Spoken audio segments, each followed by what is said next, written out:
There is a grove in Thessaly, enclosed on every side with crags, precipitous, on which a forest grows, and this is called the Vale of Tempe.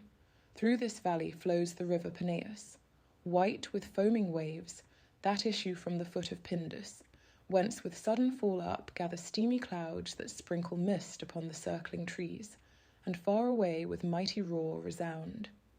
It is the abode, the solitary home, that mighty river loves, where deep in gloom of rocky cavern he resides and rules the flowing waters and the water nymphs abiding there. All rivers of that land now hasten thither, doubtful to console or flatter Daphne's parent, poplar-crowned Sperchios, swift Enipeus and the wild Amphrysos, old Apidanus and Aias, with all their kindred streams that wandering maze, and wearied seek the ocean. Inachus alone is absent, hidden in his cave obscure, deepening his waters with his tears, most wretchedly bewailing, for he deems his daughter Io lost. If she may live or roam, a spirit in the nether shades he dares not even guess but dreads. For Jove, not long before, had seen her while returning from her father's stream, and said, O virgin, worthy of immortal Jove, although some happy mortal's chosen bride, behold these shades of overhanging trees, and seek their cool recesses, while the sun is glowing in the height of middle skies. And as he spoke, he pointed out the groves.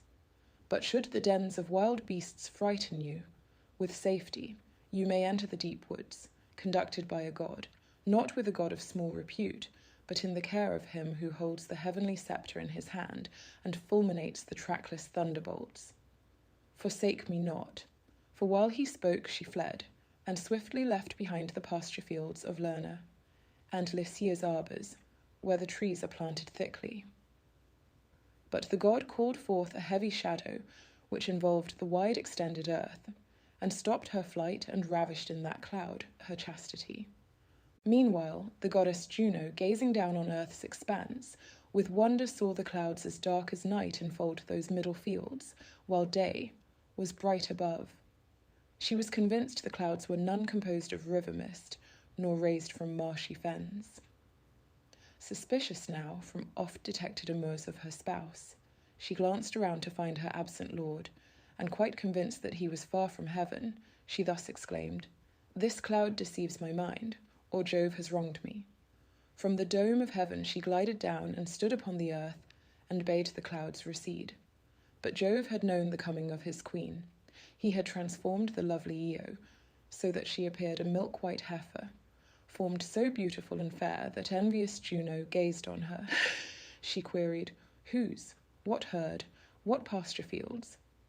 As if she guessed no knowledge of the truth.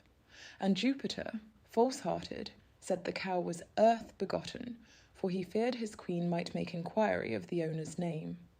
Juno implored the heifer as a gift. What then was left the father of the gods? 'Twould be a cruel thing to sacrifice his own beloved to a rival's wrath. Although refusal must imply his guilt, the shame and love of her almost prevailed. But if a present of such little worth were now denied the sharer of his couch, the partner of his birth, 'twould prove indeed the earth-born heifer other than she seemed, and so he gave his mistress up to her,